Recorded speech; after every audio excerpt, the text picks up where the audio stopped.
Akemi asks, what is your average hold duration for these 1 minute trades? So it's about 60 minutes roughly. It's like somewhere in this range, 45 to 60 minutes. But I will say that it's easier to not think in terms of minutes, but actually in terms of candles. And I'll explain why. So let's say I'm going for a breakout trade. If my entry is here and my stop loss is here or here, one of these two. Usually I would prefer to I prefer the second swing low, just so I have this as my FTA, my first trouble area.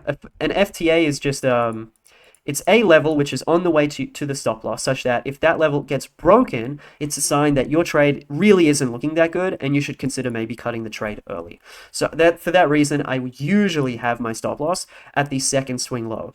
The number of candles from my stop loss to the entry, like if we were to like look at the distance, like how many candles, not what is the percent distance, but like what is the number of candles distance, it's something like 10 to 15 candles roughly. Like if we look at the size of whatever the average candlestick is, whatever 10 of those vertically is, that's roughly the distance of like entry to stop loss.